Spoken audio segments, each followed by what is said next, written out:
नमस्कार, जय हिंद। मैं गोपाल कुमार स्वागत करता हूं आप लोग का मेरे YouTube चैनल गोपाल पीडिया पे। तो आज का तारीख है 15 जनवरी 2022 और दिन है बुधवार। शुरू करते हैं आज का सेशन। वीडियो को पूरा देखिए, चैनल को सब्सक्राइब कर दीजिए, लाइक कीजिए और अपने दोस्तों के बीच शेयर कीजिए। तो शुरू करते हैं आज का पहला सेक्शन, टुडे इन हिस्ट्री। ऐतिहासिक दृष्टि से आज क्या इम्पोर्टेंट है। तो पहला इम्पोर्टेंट डे है और ये बहुत बार एग्जामिनेशन में पूछा भी जा चुका है, नेशनल यूथ डे। यानी आज के दिन राष्ट्रीय युवा दिवस के रूप में मनाया जाता है। राष्ट्रीय युवा दिवस मनाया जाता है स्वामी विवेकानंद के जन्मदिन को सेलिब्रेट करने के लिए। स्वामी विवेकानंद का जन्मदिन 12 जनवरी 1863 ईस्वी को हुआ था और इनकी मृत्यु 4 जुलाई 1902 ईस्वी को हुआ था। मात्र 39 वर्ष ये जो है जीवित रहे। इनका जो सबसे महत्वपूर्ण एक भाषण था और जिनके लिए इनको काफ़ी याद किया जाता है, वो 1893 में ये शिकागो में एक विश्व धर्म सम्मेलन आज आयोजित किया गया था। ये जगह भी याद नाम रखिए, बहुत बार पूछा गया है। शिकागो में हुआ था 1893 में और उसमें भारत के तरफ से हिंदू धर्म का प्रतिनिधित्व कर रहे थे कौन? स्वामी विवेकानंद।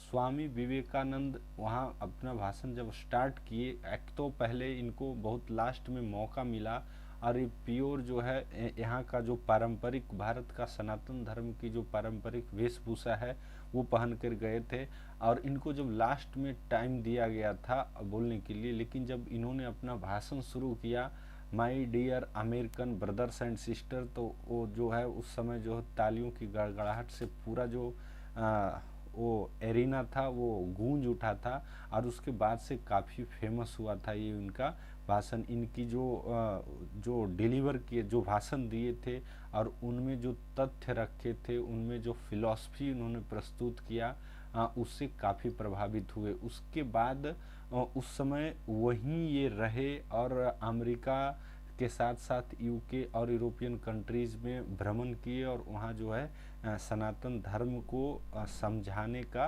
काम किए। लोगों में इसकी जो है सत्यता है, इसकी क्या विचारधारा है, इसको बताए। स्वामी विवेकानंद का जन्म 1863 में तो हुआ था, हम लोग जान ही लिए।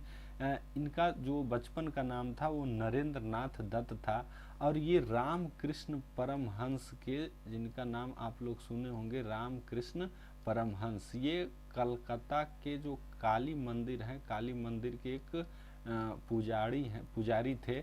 और ऐसा माना जाता है कि जो कुछ आधुनिक लोग जिनको कि ज्ञान की प्राप्ति हुई, जैसा कि बुद्ध को कभी हुआ था, जैन धर्म के संस्थापक स्वामी महावीर को हुआ था, उसी तरह से आधुनिक काल में अगर किन्हीं को ज्ञान की प्राप्ति हुई तो रामकृष्ण परमहंस थे। और ये विवेकानंद बचपन में ही रामकृष्ण परमहंस के जो है सानिध्य में आ गए और इनको अपना गुरु मान करके और वेदांत का प्रचार शुरू किए। वेदांत जो है भारत का जो वेद है, वेद का सबसे लेटर पार्ट है, इसीलिए इसका नाम ही है वेदांत। वेदांत का कॉन्सेप्ट, फिलॉसफी ऑफ लाइफ क्या है, उसको जो है पूरे विश्व में और भारत में भी फैलाने का काम किए कौन? स्वामी विवेकानंद। स्वामी विवेकानंद भारत में जो है 1897 में ये भी कई बार एग्जामिनेशन पूछा गया है, रामकृष्ण मिशन की स्थापना की थी। अभी भी ये बहुत फेमस है। भारत में कई जगह, ऑलमोस्ट सभी बड़े बड़े शहरों में इसकी संस्था है जो कि वेदांत का प्रचार करती है। इनको, स्वामी विवेकानंद को सुभाष चंद्र बोस के द्वारा जो है आधुनिक राष्ट्रीय आंदोलन का आध्यात्मिक पिता कहा था। स्वामी विवेकानंद को विवेकानंद की उपाधि जो है, ये इनका नाम विवेकानंद नरेंद्रनाथ दत्त था, लेकिन बाद में विवेकानंद की जो उपाधि है वो खेतड़ी के महाराजा के द्वारा प्रदान किया गया था जब ये भारत से अमेरिका जा रहे थे विश्व धर्म सम्मेलन में 1893 में पार्टिसिपेट करने जा रहे थे तब। आज का दूसरा जो इम्पोर्टेंट है वो स्वतंत्रता प्राप्ति के बाद आज ही के दिन 12 जनवरी 1950 को संयुक्त प्रांत, जिसको यूनाइटेड प्रोविंस ब्रिटिश के टाइम में कहा जाता था, उसका नाम बदलकर उत्तर प्रदेश, ये देखे एब्रीविएशन देखे तो पहले भी यूपी था और अभी भी यूपी है, लेकिन इसको यूनाइटेड प्रोविंस अब उत्तर प्रदेश कह दिया गया, पहले यूनाइटेड प्रोविंस था। अगर यूनाइटेड प्रोविंस का ज्योग्राफिकल एक्सटेंशन देखें तो वर्तमान में जो उत्तर प्रदेश है और प्लस उत्तराखंड है, ऐसे भी आप लोग जानते हैं कि उत्तर प्रदेश उत्तराखंड पहले एक ही था, बाद जाकर के 2000 ईस्वी में, सन 2000 में उत्तर प्रदेश से काट करके जो पहाड़ी क्षेत्र था उसको उत्तराखंड के रूप में चेंज कर दिया गया, अलग राज्य स्थापित कर दिया गया। उत्तराखंड को पहले उत्तरांचल के नाम से जाना जाता था। तो ये यूनाइटेड प्रोविंस को इसका जो नामकरण यूनाइटेड प्रोविंस किया गया था ये 3 जनवरी 1921 को किया गया था। इससे पहले यूनाइटेड प्रोविंस का नाम हुआ करता था province of Agra and Awadh. Uttar Pradesh की यूनाइटेड प्रोविंस की जो राजधानी उस समय हुआ करती थी, समर कैपिटल नैनीताल में हुआ करता था, और जो इसके अलावा जो कैपिटल है वो लखनऊ में हुआ करता था। वर्तमान में उत्तर प्रदेश के मुख्यमंत्री योगी आदित्यनाथ हैं, वहाँ के राज्यपाल आनंदीबेन पटेल हैं। उत्तर प्रदेश काफ़ी चर्चा में है क्योंकि आने वाले समयों में जो 5 राज्यों में चुनाव होने वाला है उनमें से एक उत्तर प्रदेश में। बढ़ते हैं आज का अगला सेक्शन, करंट अफेयर सेक्शन की ओर। तो आज का पहला क्वेश्चन है, recently government of India has decided to allow how many percentage of FDI in LIC. हाल ही में भारत सरकार ने एलआईसी में कितने प्रतिशत एफडीआई यानी फॉरेन डायरेक्ट इन्वेस्टमेंट की अनुमति का निर्णय लिया है? 20%, 74%, 49% या 100%? तो इसका सही आंसर है 20%। भारत सरकार ने, ये जो एलआईसी है, भारत सरकार, एलआईसी बोले तो लाइफ इंश्योरेंस कॉरपोरेशन, ये भारत सरकार का एक उद्यम है और इसका कंट्रोल मिनिस्ट्री ऑफ फाइनेंस के अंतर्गत आता है। मिनिस्ट्री ऑफ फाइनेंस अभी निर्मला सीतारमन है, मिनिस्ट्री ऑफ फाइनेंस के साथ साथ मिनिस्ट्री ऑफ कॉरपोरेट अफेयर्स भी। अब ये एलआईसी है तो एलआईसी के बारे में जान लेते हैं। एलआईसी की स्थापना जो है 1956 में किया गया था। 1956 में एलआईसी का स्थापना, एक एलआईसी एक्ट पारित किया गया था। एलआईसी एक्ट के द्वारा पारित करके और ये एलआईसी की स्थापना किया गया था। इससे पहले जो 245 से भी ज़्यादा इंश्योरेंस कंपनी थी भारत में, उनको सभी को मर्ज करके और एक ही कंपनी बना दी गई और वो कंपनी सरकार के अधीन थी और उस कंपनी का नाम रखा गया life insurance corporation of India. एक तरह से कह सकते हैं कि 1956 में इस एलआईसी एक्ट के तहत इंश्योरेंस कंपनी को नेशनलाइज कर दिया गया। जिस तरह से 1969 में इंदिरा गांधी के द्वारा बैंकों का नेशनलाइजेशन किया गया, उसी तरह से इंश्योरेंस कंपनियों का भी नेशनलाइजेशन एक तरह से कर दिया गया था 1956 में इस एक्ट के तहत।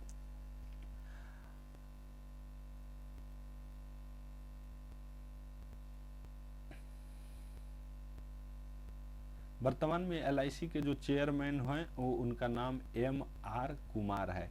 देखिए ये जो 74% है, अभी जो बजट लास्ट ईयर 2021 में पास हुआ था उसमें भारत सरकार ने ये घोषणा की थी कि जो इंश्योरेंस सेक्टर है, इंश्योरेंस सेक्टर में फॉरेन डायरेक्ट इन्वेस्टमेंट 74% कर दिया गया।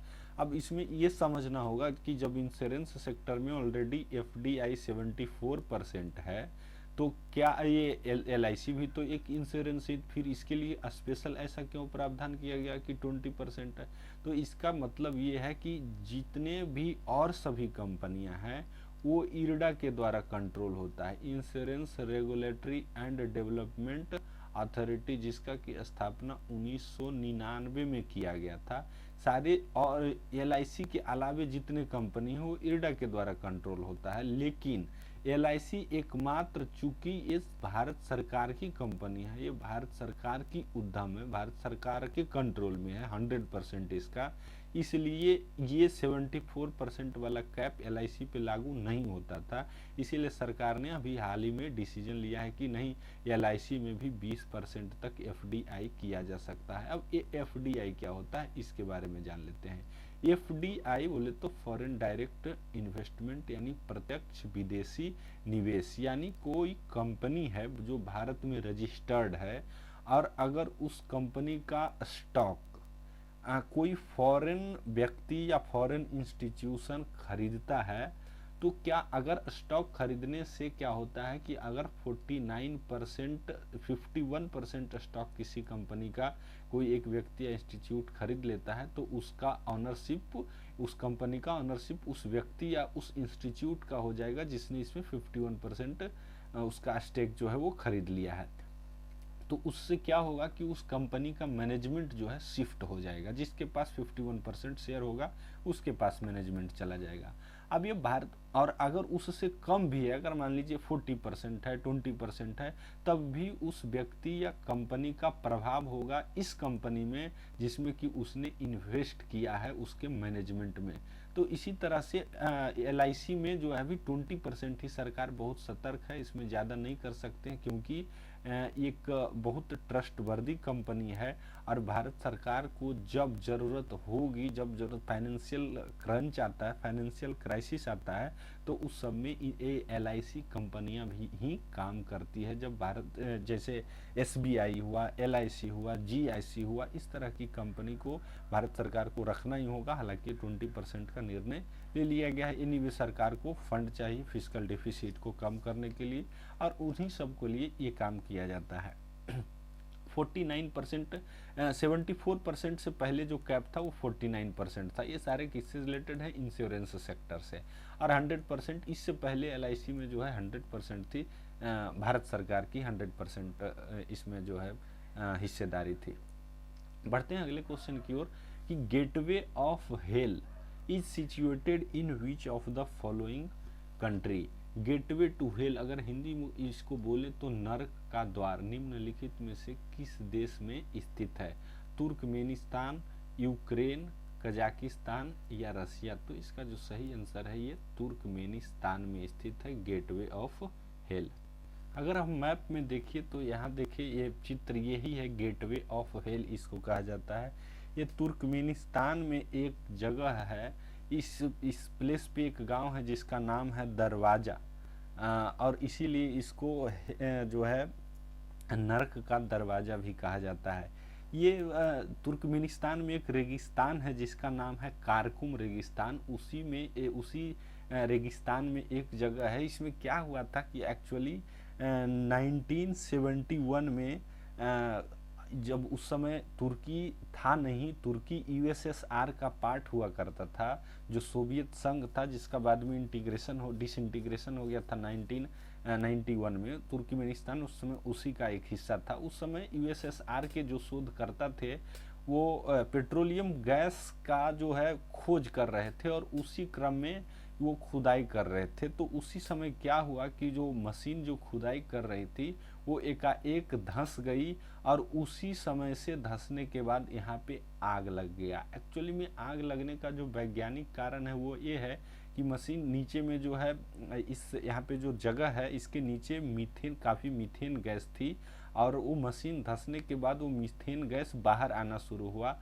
और ये मीथेन गैस जो है वायु के संपर्क में आकर के, ऑक्सीजन के संपर्क में आकर के, जैसा कि हम लोग जानते हैं केमिस्ट्री में आप पढ़े होंगे, ऑक्सीजन के कांटेक्ट में आने से जलना शुरू कर देता है। और वो तब से ही, यानी सोचिए आज से 50 साल से ये जो है जल ही रहा है। इसीलिए इसको गेटवे ऑफ हेल इसका नाम दिया गया है।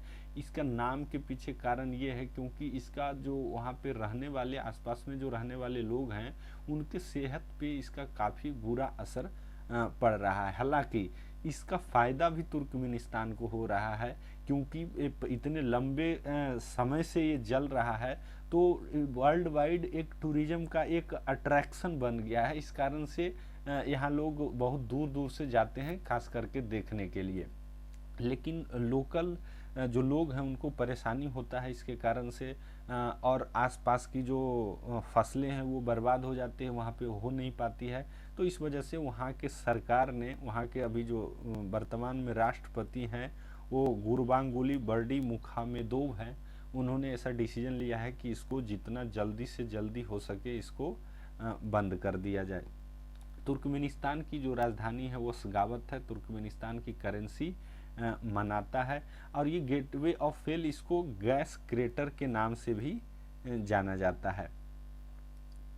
अगला जो यूक्रेन है, अभी हाल ही में काफ़ी में चर्चा में है, पर डे चर्चा में रहता है, क्योंकि यूक्रेन के साइड में ये जो रसिया है अपना ट्रूप को डिप्लॉय कर दिया गया है। और नाटो जो संस्था है, North Atlantic Treaty Organization, European Union plus USA, इन दोनों की एक संयुक्त जो है अलायंस है, मिलिट्री अलायंस है। ये नाटो बार बार ये जाहिर करता रहा है कि हो सकता है रसिया कभी भी यूक्रेन पे हमला करके और यूक्रेन को अपने कब्जे में ले सकता है, क्योंकि इससे पहले रसिया ने क्रीमिया को, जो कि यूक्रेन का ही एक हिस्सा हुआ करता था, यूक्रेन का दक्षिण भाग जो है ब्लैक सी में, अगर मैप आपके दिमाग में हो तो ब्लैक सी में यूक्रेन के नीचे दक्षिणी पार्ट में एक हिस्सा था क्रीमिया, जो जिसपे कि 2015 में रसिया ने अटैक करके कब्जा कर लिया। कजाकिस्तान अभी हाल ही में चर्चा में है, क्योंकि यहाँ पे जो है एलपीजी, लिक्विफाइड पेट्रोलियम गैस का प्राइस एकाएक 2 गुना हो गया।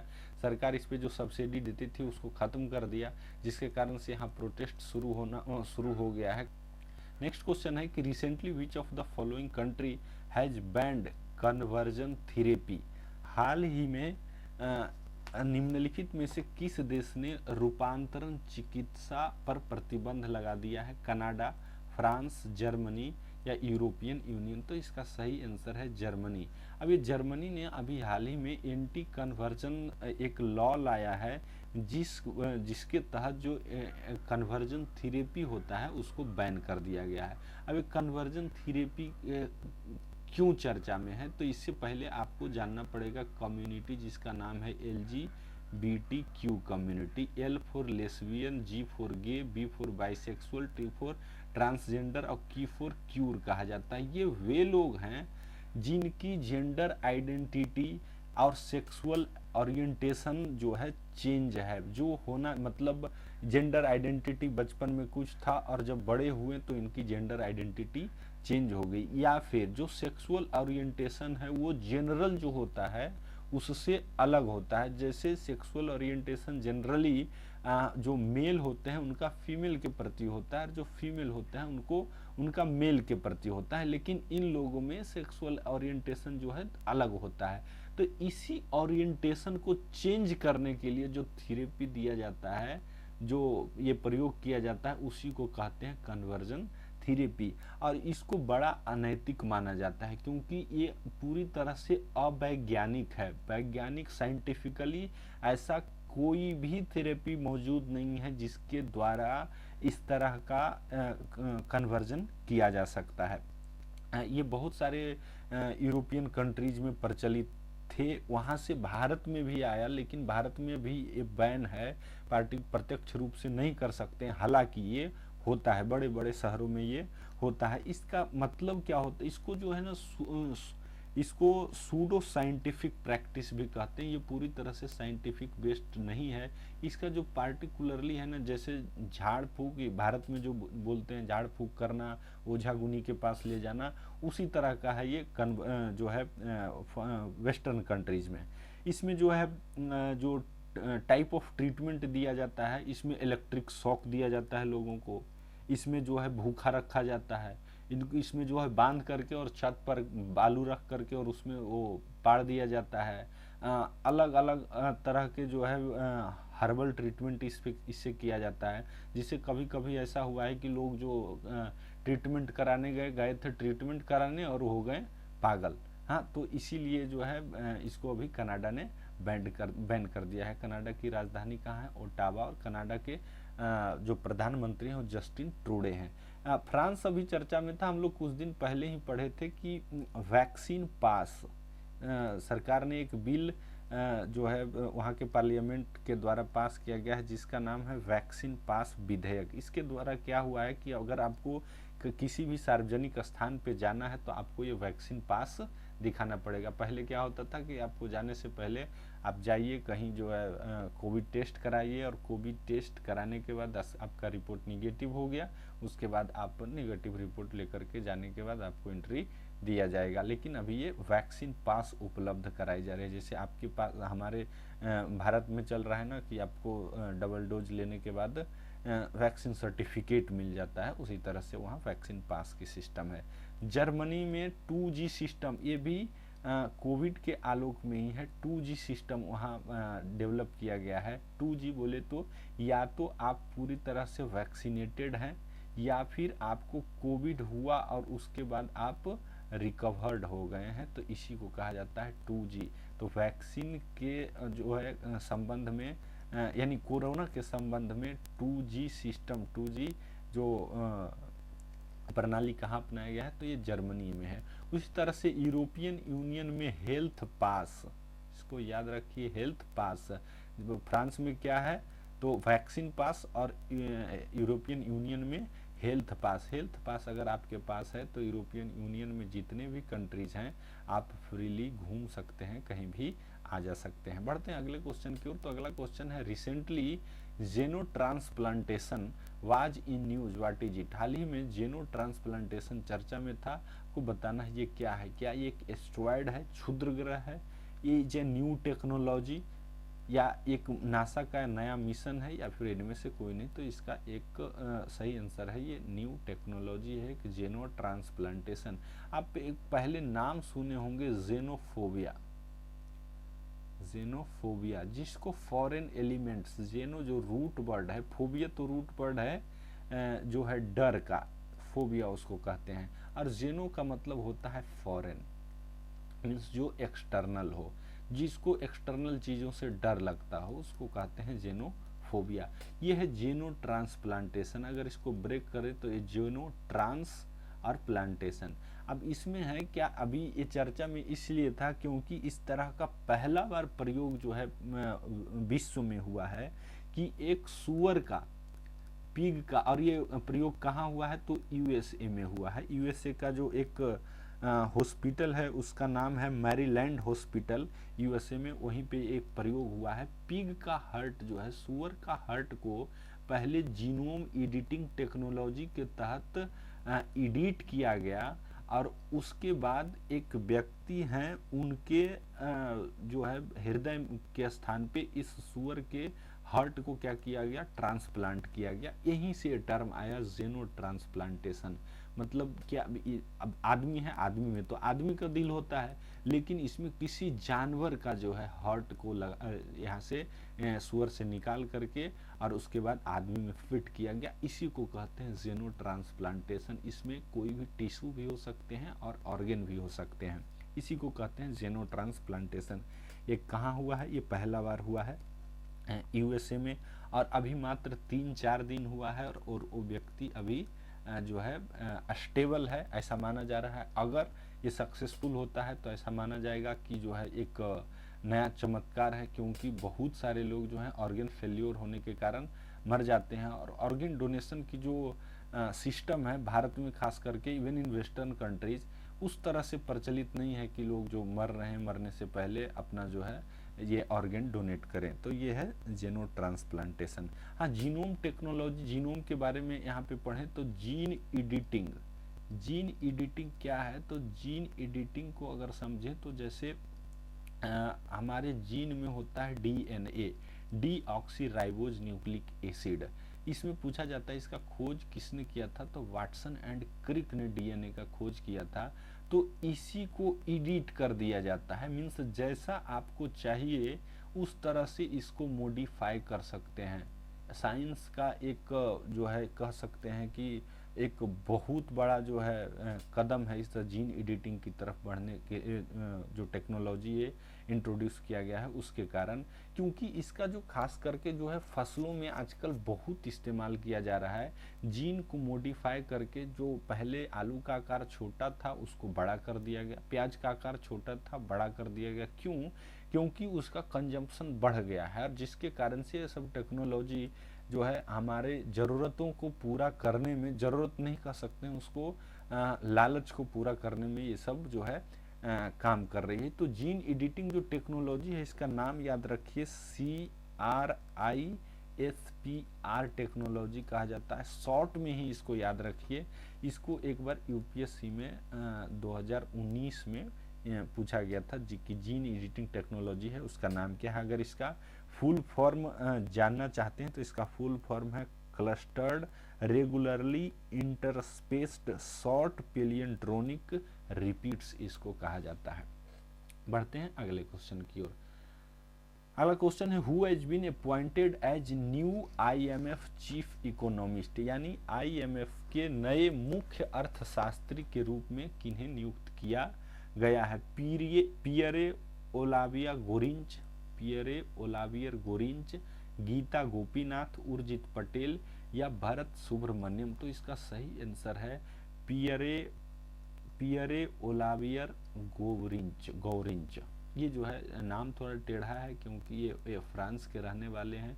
आप नाम सुने होंगे पियरे डी कोवार्टिन वही थे जिन्होंने ओलंपिक को फिर से जगाया था, जो वर्ल्ड ओलंपिक होता है, पियरे डी कोवार्टिन, वही ये टाइटल है, पियरे ओलिवर गोरिंच। इनको भी आईएमएफ का चीफ इकोनॉमिस्ट नियुक्त किया गया है, अपॉइंट किया गया है। ये किनका स्थान ले रहे हैं? तो ये गीता गोपीनाथ का। गीता गोपीनाथ भारत की थी, इससे पहले यही आईएमएफ के चीफ इकोनॉमिस्ट थे। इनको अभी डिप्यूटी डायरेक्टर बना दिया गया है। किसके? आईएमएफ के डिप्यूटी डायरेक्टर बन गई हैं, और ये पहली बार ये पोस्ट क्रिएट किया गया डिप्यूटी डायरेक्टर का, और उन पे नियुक्ति किया गया गीता गोपीनाथ का। डायरेक्टर अभी कौन है? तो क्रिस्टियाना जॉर्जिएवा जो है आईएमएफ की डायरेक्टर हैं। अब ये आईएमएफ है, तो आईएमएफ के बारे में जान लेते हैं। आईएमएफ का जो स्थापना हुआ था वो 1945 में हुआ था। इसका मुख्यालय वाशिंगटन डीसी में है। डीसी का मतलब डिस्ट्रिक्ट ऑफ कोलंबिया डिस्ट्रिक्ट में पड़ता है ये वाशिंगटन, इसलिए वाशिंगटन डीसी इसको कहा जाता है। अब ये जो इससे पहले स्थापना के पहले एक कॉन्फ्रेंस हुआ था, बार बार वो एग्जाम में पूछा जाता है, जिसका नाम है ब्रेटन वुड सम्मेलन। इसी के बाद ये आईएमएफ की स्थापना करने का निर्णय लिया गया था। कब? 1945 में। देखिए 1945 में आईएमएफ हो या यूएनओ हो, ये सारे सेकेंड वर्ल्ड वार के बाद इन लोग सब इंस्टीट्यूशंस की स्थापना हुई थी। इसका काम क्या है? तो इंटरनेशनल मॉनेटरी जो कोऑपरेशन है उसमें ये काम करती है। अंतर्राष्ट्रीय मौद्रिक सहयोग, इंटरनेशनल ट्रेड को बढ़ावा देती है, सस्टेनेबल इकोनॉमिक ग्रोथ को बढ़ावा देने के लिए काम करती है। इसके अभी टोटल 190 देश हैं। इसके अलावा जो आईएमएफ का सबसे महत्वपूर्ण काम है वो BOP, balance of payment crisis जो होता है कंट्रीज में, उसको ये जो है भरपाई करती है, और जो देश हैं उनको मदद करती है। भारत में एक क्राइसिस आई थी 1991 में, और तब आईएमएफ के प्रेशर के कारण ही भारत की इकोनॉमी को फॉरेन इन्वेस्टर्स के लिए खोल दिया गया था। अगर अभी वर्तमान में इसका ज्वलंत उदाहरण देखें तो श्रीलंका है। श्रीलंका के सामने बैलेंस ऑफ पेमेंट क्राइसिस खड़ा हो चुका है। श्रीलंका के पास फॉरेन करेंसी खत्म हो चुकी है। वो उसके पास इंपोर्ट करने का जो फॉरेन करेंसी, क्योंकि इंटरनेशनल ट्रेड जो है डॉलर्स में होता है, अगर आप डॉलर नहीं है तो आप फॉरेन जो है ट्रेड नहीं कर सकते हैं। उर्जित पटेल को अभी हाल ही में एशियन इंफ्रास्ट्रक्चर इन्वेस्टमेंट बैंक, जिसका की स्थापना 2015 में किया गया था, इसका हेडक्वार्टर बीजिंग में है और ब्रिक कंट्रीज के द्वारा ये स्थापित किया गया था, उसके डिप्यूटी चेयरमैन के रूप में इनको नियुक्त किया गया है, इनको उर्जित पटेल को। भरत सुब्रमण्यम जो भारत के अभी कल हम लोग इसके बारे में पढ़े थे, 73वें ग्रैंड मास्टर के रूप में का खिताब इनको मिला है। बढ़ते हैं अगले क्वेश्चन की ओर। अगला क्वेश्चन है, विच of the following film won the best film drama in the category of drama in golden globe award? निम्नलिखित में से किस फिल्म ने गोल्डन ग्लोब पुरस्कार में सर्वश्रेष्ठ फिल्म नाटक यानी ड्रामा के कैटेगरी में जीता है? King Richard, west side story, the power of dog या टिक टैक बूम? तो इसका जो सही आंसर है वो द पावर ऑफ डॉग। देखिए गोल्डन ग्लोब अवार्ड, इससे ज़्यादा क्वेश्चन पूछा नहीं जाता है, सिर्फ एक याद रखने के लिए, और जो सबसे इम्पोर्टेंट वही है कि सर्वश्रेष्ठ फिल्म जो है कौन सा जीता, the power of dog. Golden globe award के बारे में थोड़ा सा जान लीजिए। 1944 में इसका स्थापना किया गया था। हॉलीवुड फॉरेन प्रेस एसोसिएशन एक है, हॉलीवुड फॉरेन प्रेस एसोसिएशन, जिसका जो हेडक्वार्टर है ये लॉस एंजल्स में है, और इस एसोसिएशन में जो है 87 अलग अलग जो है प्रेस इंटरप्राइज हैं उन्हीं के द्वारा ये दिया जाता है। ये उनासीवा गोल्डन ग्लोब पुरस्कार था। अगर इसके बारे में विशेष आप जानना चाहते हैं तो इसका लिस्ट बहुत लंबा चौड़ा है, बहुत कैटेगरी में दिया जाता है, वो सारे याद रखने की आवश्यकता है नहीं। तो बढ़ते हैं आज का जो है लास्ट क्वेश्चन की ओर। तो आज का लास्ट क्वेश्चन है, विच of the following deals with advisory jurisdiction of supreme court, यानी निम्नलिखित में से कौन सर्वोच्च न्यायालय की सलाहकार क्षेत्राधिकार से संबंधित है। यानी जो सुप्रीम कोर्ट की जो क्षेत्राधिकार है वो 3 तरह का है।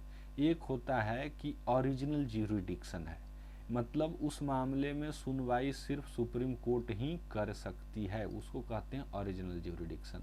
दूसरा है अपीलेट ज्यूरिडिक्शन, मतलब उसको अगर हाई कोर्ट किसी कोर्ट पे फैसला दिया है और आप संतुष्ट नहीं हैं तो सुप्रीम कोर्ट में जा सकते हैं, इसको कहा जाता है अपीलेट ज्यूरिडिक्शन। और तीसरा है एडवाइजरी ज्यूरिडिक्शन, यानी ये सलाह दे सकता है किसको, प्रेसिडेंट को, प्रेसिडेंट ऑफ इंडिया अगर वो रेफरेंस देते हैं तो इनको सलाह दिया जा सकता है। तो आपको यही बताना है कि कौन सा अनुच्छेद के अनुसार सुप्रीम कोर्ट जो है प्रेसिडेंट को सलाह दे सकता है। आर्टिकल 32, आर्टिकल 143, आर्टिकल 136 या आर्टिकल 137। तो इसका सही आंसर है आर्टिकल 143। अनुच्छेद 143 के अंतर्गत प्रेसिडेंट यानी राष्ट्रपति अगर किसी मैटर पे उनको कॉन्स्टिट्यूशन क्या कहता है उस मैटर पे, अगर उनको दुविधा हो रही है या क्लैरिफिकेशन चाहते हैं तो सुप्रीम कोर्ट को रेफर कर सकते हैं। किस अनुच्छेद के अंतर्गत, 143 के अंतर्गत। अच्छा, ये सुप्रीम कोर्ट को रेफर करने के बाद सुप्रीम कोर्ट बेंच बनाएगी, कम से कम 5 जज उसमें बैठेंगे, क्योंकि भाई अगर प्रेसिडेंट के पास से आया तो निश्चित ही कि कोई ना कोई जटिल मुद्दा होगा, इसलिए इसमें कम से कम मिनिमम 5 बेंच, ज़्यादा से ज़्यादा मैक्सिमम हो सकता है। मैक्सिमम जो अभी बेंच बैठा 13 जजों का, सबसे बड़ा बेंच एक बार बैठा था, लेकिन मिनिमम इसमें कितने होंगे, 5 होंगे। हाई कोर्ट में मिनिमम कितना होता है, 3 जज का होता है जो बेंच होता है। तो यहाँ पे 5 जज को ये रेफर कर दिया जाएगा। अच्छा, ये जो सलाह मांगा गया है, सलाह देने के लिए सुप्रीम कोर्ट भी बाध्य नहीं है। अगर मन है कि नहीं हमको नहीं देना है तो वो मना कर देगा, हालांकि ऐसा होता नहीं है। दूसरा ये भी है कि सुप्रीम कोर्ट जो डिसीजन दिया, जो सलाह दिया, वो प्रेसिडेंट का मर्जी, माने तो माने और नहीं माने तो नहीं माने।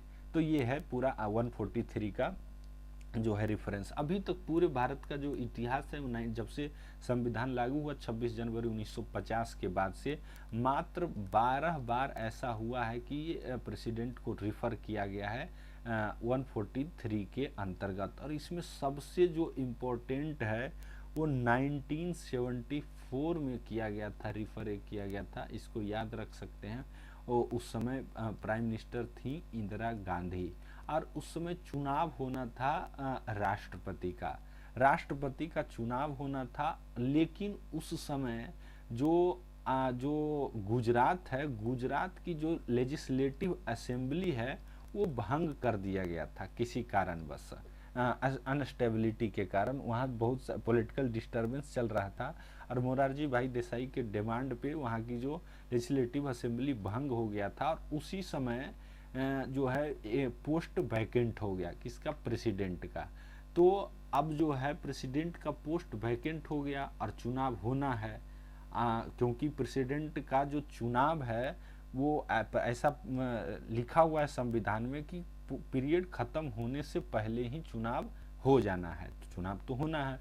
तो अब जो अपोजिशन पार्टी थी वो विरोध करने लगे कि ऐसा नहीं हो सकता है, क्योंकि आपको पता है कि प्रेसिडेंट का चुनाव में लोकसभा प्लस राज्यसभा और प्लस लेजिस्लेटिव असेंबली, जो विधान सभा है, इसके जितने भी जीते हुए हैं, नामित नहीं, जितने भी सदस्य हैं वो पार्टिसिपेट करते हैं। अब जब गुजरात लेजिस्लेटिव असेंबली ही भंग है, यानी यहाँ के लोग पार्टिसिपेट ही नहीं करेंगे राष्ट्रपति के चुनाव में, तो क्या इस स्थिति में चुनाव कराया जा सकता है, ये कॉन्स्टिट्यूशनल मुद्दा था। और इसी पे राष्ट्रपति सलाह मांगे थे और सुप्रीम कोर्ट बोला हाँ से जो है प्रेसिडेंट का चुनाव हो सकता है। उसके बाद प्रेसिडेंट का चुनाव हुआ और फखरुद्दीन अली अहमद को प्रेसिडेंट बना दिया गया। आर्टिकल 32 में क्या है, ये ओरिजिनल ज्यूरिडिक्शन है। स्वामी जो भारत के जो ड्राफ्ट संविधान के जो ड्राफ्टर थे भीमराव अंबेडकर, उस भीमराव अंबेडकर ने आर्टिकल 32 को संविधान का हृदय बताया था। वह आर्टिकल 136 में सुप्रीम कोर्ट का अपीलेट ज्यूरिडिक्शन है। अपीलेट ज्यूरिडिक्शन के बारे में हम लोग पहले ही जान लिए। ओरिजिनल ज्यूरिडिक्शन मतलब फंडामेंटल राइट से संबंधित कोई भी उल्लंघन होने के बाद आप सीधे सुप्रीम कोर्ट जा सकते हैं, यह है ओरिजिनल ज्यूरिडिक्शन आर्टिकल 32। 137 क्या है, तो ये है जुडिशियल रिव्यू, इसको कहा जाता है न्यायिक पुनराविलोकन।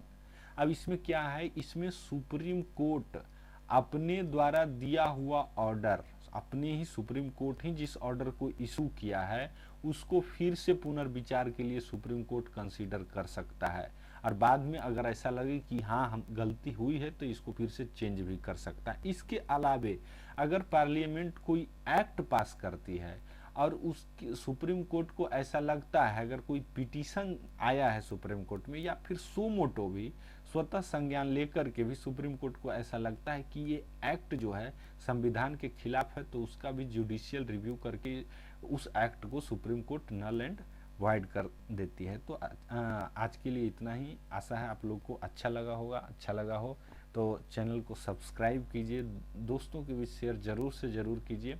पूरा वीडियो देखने के लिए बहुत बहुत धन्यवाद।